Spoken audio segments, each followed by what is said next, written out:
1943년 무고한 양민 3만 명이 희생된 제주 4.3 사건은 해방 후 점령군으로 남한에 진주한 미군의 책임이라는 진실이 밝혀지고 있습니다. 뉴욕주 하원이 마리화나 소지 합법화 법안을 찬성 85, 반대 39로 통과시켰습니다. 뉴저지 일부 지역이 연이은 폭우로 물난리를 겪고 있습니다. 조병창 제19대 뉴욕 한인회장이 설립한 장학재단인 조 파운데이션이 뉴욕 한인회관에서 제12회 장학금 수여식을 개최했습니다. 3년 전에 미국에 입국한 시리아 출신의 이민자가 테러를 모의한 혐의로 체포됐습니다.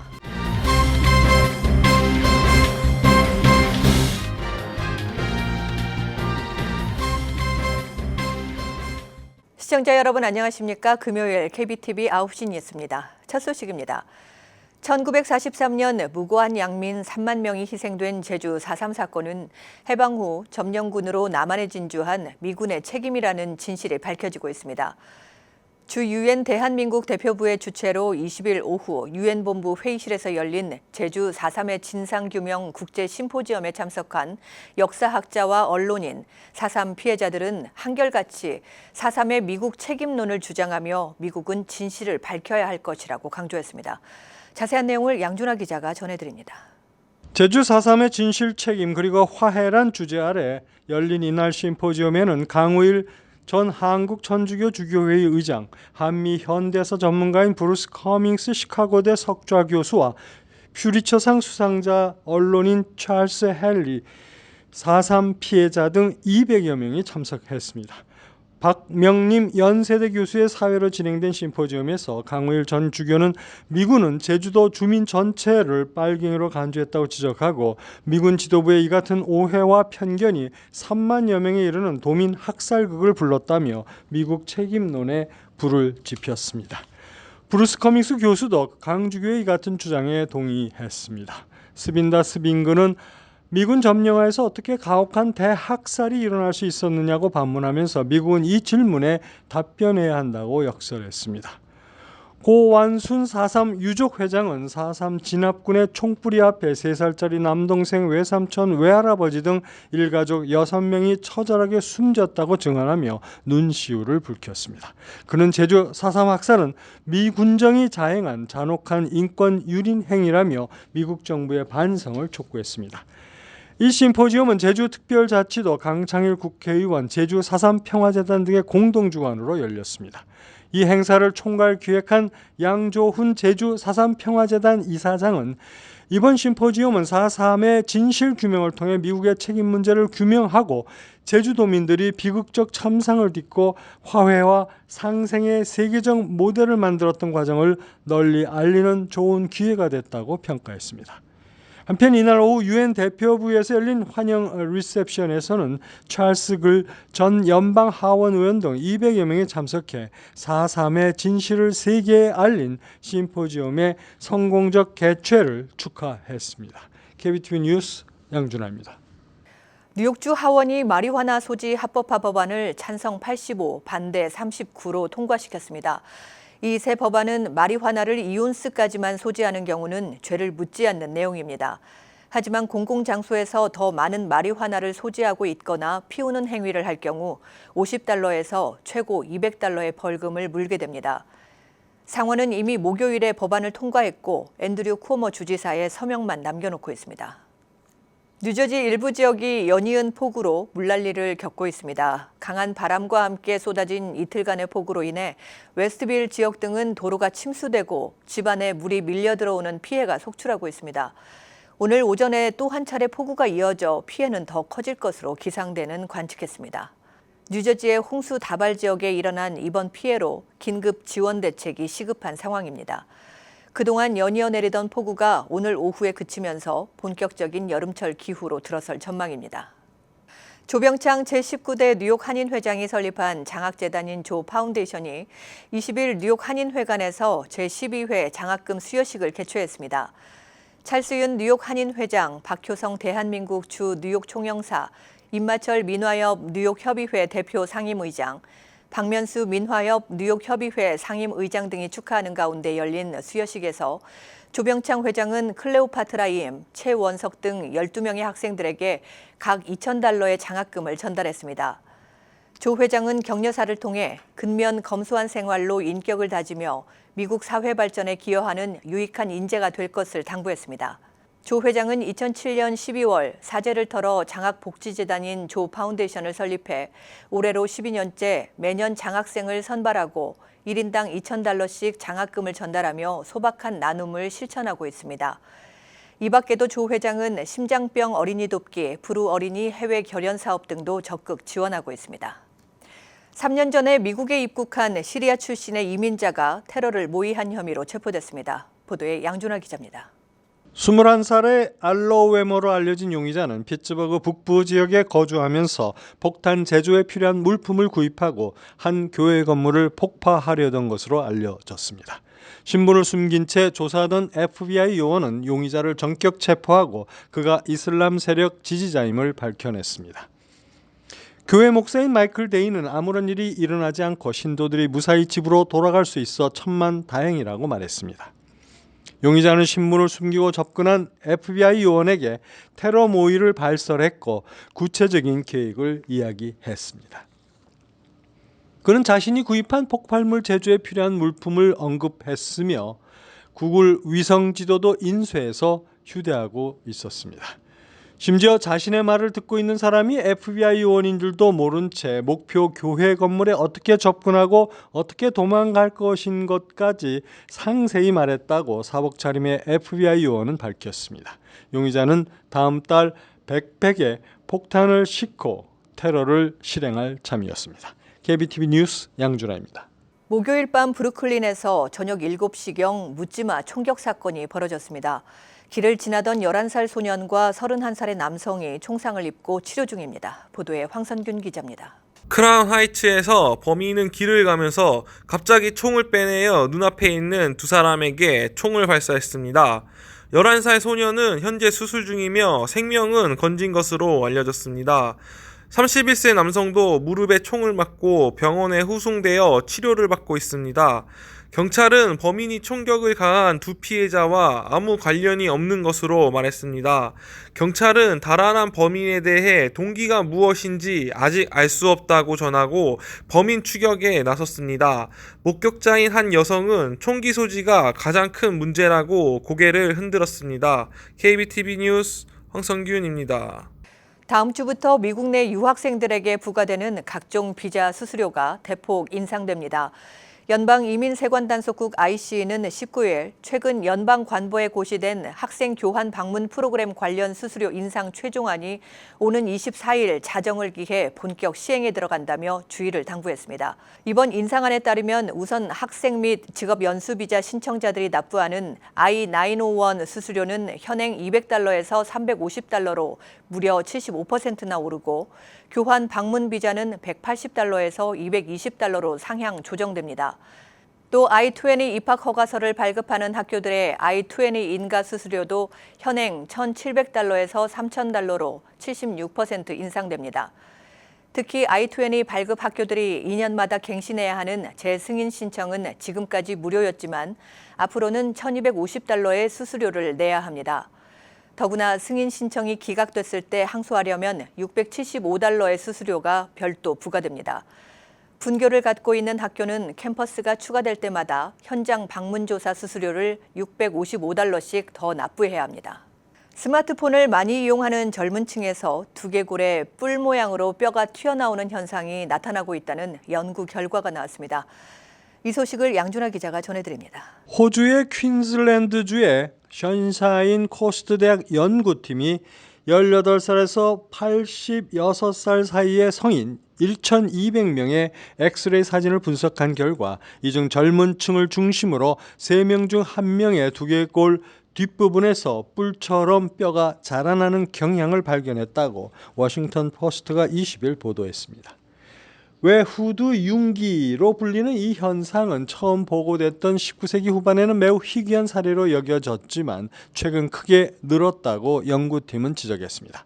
연구팀은 스마트폰을 이용할 때 고개를 푹 숙이는 것을 그 원인으로 꼽았습니다. 사람이 스마트폰 화면 등을 보려고 고개를 숙일 때 두개골의 하중은 척추에서 머리 뒤쪽의 힘줄과 인대로 넘어가는데 인체는 이를 지탱하기 위해 뼈를 자라나게 한다는 것입니다. 연구팀은 특히 이 현상이 일반적으로 스마트폰 사용 시간이 더 긴 젊은 층에서 더 두드러진다는 점에 주목했습니다. 한 예로 연구 대상자 중 한 28살 젊은이의 뼈는 2.78cm였지만 58세 중년의 경우에는 2.45cm에 불과했습니다. 연구팀은 뼈가 튀어나오는 현상이 머리는 물론 등 위쪽과 목에 만성적인 통증을 일으킬 수 있는 심각한 기형의 징후일 수 있다고 경고했습니다. 연구팀은 자신들의 연구가 일상생활에 침투한 스마트폰 등의 첨단 기술이 골격에 미치는 영향을 처음으로 관측한 것이라고 자평했습니다. KBTV 뉴스 양준하입니다.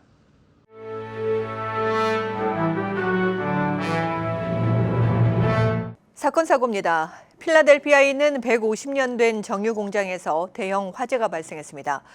필라델피아 소방국에 따르면 불은 금요일 오전 4시경 필라델피아 남쪽에 있는 에너지 솔루션 정제 단지에서 발생했으며 불길은 빠른 시간 안에 공장 전체로 번졌지만 다행히 부상자는 없었습니다. 미 동부 해안의 최대 규모인 이 복합단지는 매일 33만 5천 배럴의 원유를 생산하고 있습니다. 미국 뉴욕시 지역방송 소속 여성 앵커 5명이 자신들의 몸담은 방송국으로부터 성차별과 나이차별을 당해왔다며 소송을 제기했습니다. 월스트리트 저널은 19일 NY1 방송 앵커 로마토레, 크리스틴 쇼너시, 제닌 라미레스, 비비언 리, 어멘다 파리나치 등 5명이 NY1 모기업 차터 커뮤니케이션스를 상대로 소송을 냈다고 보도했습니다. 이들 앵커들은 나이가 40에서 61살 사이인 것으로 알려졌습니다. 이들은 소장에서 자신들이 보여준 실력에도 아랑곳 없이 NY1이 남성 혹은 더 젊은 여성만을 선호하며 노골적으로 자신들을 소외시켰다고 주장했습니다. 뉴욕시에서 인종 혐오 범죄가 최근 1년 새 2배 이상 늘어난 가운데 이번에는 브루클린에서 아랍계에 대한 혐오 낙서가 발견됐습니다. 체임 도이치 뉴욕시 의원은 최근 트위터를 통해 노스트랜드 애비뉴에 위치한 버스 정거장 쉘터 유리벽에 아랍인을 죽여라라는 낙서가 스프레이 페인트로 써 있는 것을 공개했습니다. 그는 우리는 뉴욕시에서 일어나는 증오범죄를 좌시하지 않을 것이라고 밝혔습니다. 미 국무부는 20일 북한을 17년 연속 최악의 인신매매 국가로 공식 지정했습니다. 미 국무부가 이날 홈페이지에 게재한 2019년 인신매매 보고서에 따르면 북한은 인신매매국 최하위 등급인 3등급 국가로 분류했습니다. 미국은 인신매매 3등급으로 분류된 국가에 대해 직접적인 원조 제한 조치와 국제통화기금 등 국제기구의 해당 국가에 대한 지원 처회를 요청할 수 있습니다. 앞으로 뉴욕시 공립학교에서 마리화나 소지나 음주, 흡연 등의 경범죄를 저지른 학생들에 대한 체포가 금지됩니다. 리차드 카렌자 뉴욕시 교육감은 20일 이 같은 내용을 골자로 한 교내 경범 학생 체포 제한 규정을 뉴욕시경과 합의했다고 밝혔습니다. 이날 합의된 교내 체포 제한 규정에 따르면 교직원이 처리할 수 없는 특별한 경우를 제외하고는 뉴욕시경 소속 학교 안전요원이 학생들을 체포할 수 없도록 했습니다. 최근 들어 퀸즈 베이사이드 일대에서 자동차 타이어와 림 절도가 기승을 부리면서 한인들의 주의가 요구되고 있습니다. 경찰에 따르면 지난 15일과 17일 퀸즈 베이사이드와 더글라스톤 주택가에서 자동차 타이어와 림을 도난당하는 사건이 5건 발생했습니다. 절도범들은 우선 범행 대상 차량을 물색한 뒤 장비를 실은 벤 차량을 이용해 신속하게 절도 행각을 벌이는 수법을 쓰고 있습니다. 절도범들은 특히 신형 혼다 시빅과 어코드, 아큐라 TLX 등 판매량이 많은 차종을 주요 타깃으로 하고 있는 것으로 알려졌습니다. 뉴욕 아시안 필름 페스티벌이 오는 28일 개막하고 50여 편의 아시아 영화를 뉴욕에 소개합니다. 필름앳 링컨 센터와 뉴욕 아시안 필름 재단은 6월 28일에서 7월 14일까지 제18회 뉴욕 아시안 필름 페스티벌을 개최한다고 발표하고 19일 상영 일정을 공개했습니다.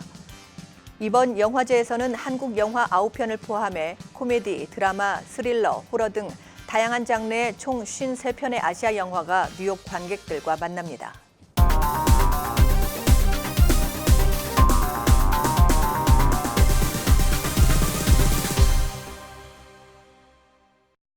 네, 오늘은 뉴저지 팰리세이드 팍 한인 유권자 협의회 권영만 회장과 함께 지난 4일 치러진 예비선거 결과에 대한 이야기 나눠보도록 하겠습니다. 안녕하십니까? 안녕하세요. 네, 어서 오십시오. 네, 지난 4일 예비선거에서 이제 그 앤디민 후보와 마이클 비에트리 후보가 이제 예비선거에 당선이 됐습니다. 이제 그런데 이 같은 선거 결과를 회장님께서는 어떻게 보십니까? 예, 이 6월 4일 예비 선거를 이제 치렀는데 일반적인 예상과는 달리 큰 표 차이로 이렇게 당선됐죠. 근데 보통 이제 우리 유권자들이 예비 선거 하면은 어떻게 하는지 잘 모릅니다. 네. 그래서 그 예비 선거에 대한 설명 간단히 드릴게요. 네. 예비 선거는 각 정당별 선거입니다. 네. 그래서 민주당, 공화당 당적을 갖고 있는 분들이 자기 당의 본선 11월 본선거 후보를 뽑아가지고 그걸로 이제 진출시키는 거고, 본선거에서는 이제 민주당, 공화당 혹은 무소속이 이렇게 대결을 하게 되는 거지요. 네. 그래서 예비 선거는 원칙적으로 자기 정당에 소속된 당적을 갖고 있는 유권자들만 자기 정당의 후보자를 선택을 합니다. 네. 예외로 무소속으로 등록된 유권자들이 많은데 그분들은 이제 그 투표 장소에 가셔가지고 네. 정당 선택을 하셔서 투표를 하시면은 그 정당 소속으로 이제 등록이 됩니다. 네. 그러니까 예비 선거는 정당 당적을 갖고 있는 분들이 우선한다는 거, 그걸 지금 말씀드리고, 지난 6월 4일 치러진 선거가 바로 그 정당 선거입니다. 네, 그래서 네. 그 선거에 이제 그 1번으로 입후보에 있던 그 앤디민과 비에트리 후보가 당선됐죠. 네. 일반의 예상과는 달리 거의 큰 표 차이로 이렇게 네네. 당선이 됐습니다. 네. 이제 또한 펠팍 유권자 협의회는 어떤 그 예비 선거에서 지지 후보를 정하지 않았잖아요. 네, 그 이유가 있습니까? 그렇죠. 팔팍 유권자 협의회는 일종의 정치 단체입니다. 네. 뭐 한인회나 일반 그 사회 그 비영리 단체는 정치 활동을 못 하게 돼 있죠. 그러나 유권자 협의회는 활동 목적이 후보자 양성, 네, 그다음에 그렇죠. 후보자 지원, 그래서 당선시켜 가지고 네. 주민들의 권익을 위해서 네. 일하는 그런 단체이기 때문에 정치 단체로서 후보자를 내세울 수도 있고 지원할 수도 있고 그렇습니다. 네, 그런데 이번에는 안 하셨어요. 안 했죠. 그 이유는 왜냐? 왜 그런지 궁금합니다. 현 시장이 지지하는 1번 후보 2명과 네. 또 같은 민주당이지만은 2번, 3번 후보 그 중에 3분이 한국 분들이거든요. 네. 만약에 유권자 협의회에서 어느 개인적인 그런 그 후보를 지원하게 되면은 네. 우리 팔팍이 작년에 어렵게 시장을 당선시켰지 않습니까? 네. 그것이 정말 한마음 한뜻으로 이렇게 당선시켰는데, 이번 선거에 우리 유권자협의회가 어느 후보를 일방적으로 지정을 하게 되면은 네. 우리 팔팍의 화합에 큰 장애 요인이 됩니다. 네. 주민들이 결국은 두 개로 갈라지게 되죠. 네, 그래서 예, 그 이유 바로 그겁니다. 때문에. 그러게 되면은 앞으로 팔팍의 그 단합이라든가 또 시정을 펼쳐나가는데 큰 장애 요인이 되겠죠. 네. 바로 그게 가장 큰 이유입니다. 네, 이번 투표율이 18%에서 한 20% 정도밖에 보이질 않았습니다. 이제 그 이유는 이제 사람들이 예비 선거에 대한 그런 게 인식이 좀 부족해서 그랬다고 생각을 하십니까? 예, 뭐 물론 예비 선거니까 내가 꼭 투표하지 않아도 된다는 그러한 그 생각도 있겠지만, 중요한 것은 아까 말씀드렸듯이 정당 선거입니다. 네. 그런데 팔팍에는 공화당은 아예 후보 2명밖에 안 나왔기 때문에 찍을 필요가 없습니다. 네네. 찍거나 안 찍거나 바로 네, 본선으로 가는 올라가니까. 거고, 네. 민주당이 4명이 출마했지 않습니까? 네. 그리고 2명을 뽑아야 되니까 민주당 당원들끼리만의 선거입니다. 그러면 팔팍이 민주당 전체가 3,100명 정도 되는데, 네. 그중에서 결국은 1,200명 정도가 투표를 했습니다. 현장 투표, 우편 투표 해가지고 네. 1,200 정도가 했는데, 그래 따지면은 한 30%가 넘지요. 네. 그래서 그 중에 이제 공화당 완 사람들이 한 90명 되고, 무소속으로 해서 이렇게 찍은 사람이 한 100여 명 되고 하니까 순수한 민주당이 완 것은 한 30%입니다. 그러나 전체 7,800명 팔팍 유권자로 봤을 때에는 16% 정도밖에 안 된다는 얘기가 나오죠. 네. 그것은 예비 선거이기 때문에도 그렇고 꼭 예비 선거에는 투표 안 해도 된다는 일반적인 네. 그러한 그 생각 때문에 그런데 그것을 우리가 고쳐야 합니다. 네. 이번에도 굉장히 많은 노력을 해주셨어요. 이제 그 회장님이나 이제 유권자 협의회에서. 네. 예, 뭐 했다 그러면 했지요. 작년처럼 도어투도어는 하지 않고 거리 캠페인이라든가 네. 또 가가호호 전화하기 이런 그 캠페인은 많이 벌렸습니다. 그러나 예비 선거라는 한계가 있고 네. 또 경쟁이 없지 않습니까? 네. 작년 예비 선거 때는 한인 대 비한인이라는 그러한 구도로 형성됐습니다. 그러다 보니까 상당히 치열했어요. 네. 그래서 작년에는 한국 사람만 거의 한 2천여 명이 투표를 했지요. 그러니까 그때 상황에 따라서 네. 투표율은 많이 이렇게 왔다 갔다 합니다. 네. 그러니까 그거 가지고 저희들은 크게 염려는 하지 않지만은 무조건 투표는 해야 됩니다. 누가 나왔든 간에 공화당이 2명만 뽑는다 그래도 가서 투표를 해야지만은 이 버겐 카운티에서 우리 그 한인들의 위상이 올라가고 네. 더 나아가 주정부에서도 한인들이 이렇게 투표를 많이 하니까 우리 정치인들은 한인들에 대한 그 관심을 더 가져야 되겠구나 하는 그러한 네. 사상, 생각이 일기 때문에 네. 참 중요합니다. 그래서 어떠한 경우라도 투표는 해야 됩니다. 네. 올 11월 이제 본선거가 있는데 이제 또 준비를 하셔야죠. 굉장히 바쁘시겠어요, 이제. 예, 11월 본선거 준비가 이제 뭐 아직도 많이 남았지만은 차츰 이제 해야 되고 조금씩 준비를 그때는 하셔야죠. 정당 대결이죠. 네. 공화당의 2분이 현재 나와 계십니다. 시의원으로. 그럼 민주당의 1번 후보로 당선된 앤디민과 비에티리 후보와 공화당 2사람 후보가 싸우게 되죠. 네, 이제 네. 뭐 별 이변 없이 과거의 결과를 보면은 민주당이 승리하리라고 이렇게 보긴 합니다. 네. 2부에서는 이제 본선거에 대해서 이제 얘기 나누는 시간 가져보도록 그렇습니까? 하겠습니다. 예, 2부에서 그럼 더 자세하게 말씀드리겠습니다. 네, 알겠습니다. 예, 고맙습니다. 감사합니다. 네. 네. 네, 지금까지 펠팍 한인 유권자 협의회 권영만 회장과 함께했습니다.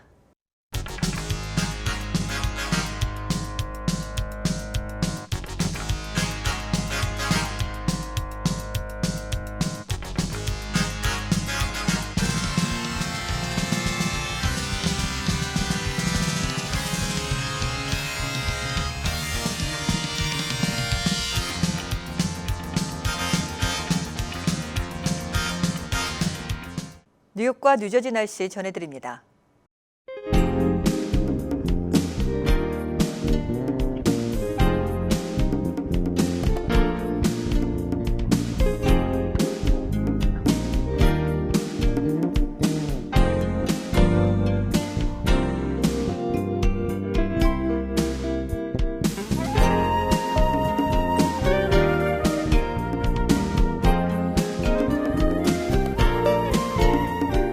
오늘도 KBTV 뉴스9을 시청해 주셔서 고맙습니다. 편안한 금요일 저녁 보내시고 저는 월요일 다시 인사드리겠습니다.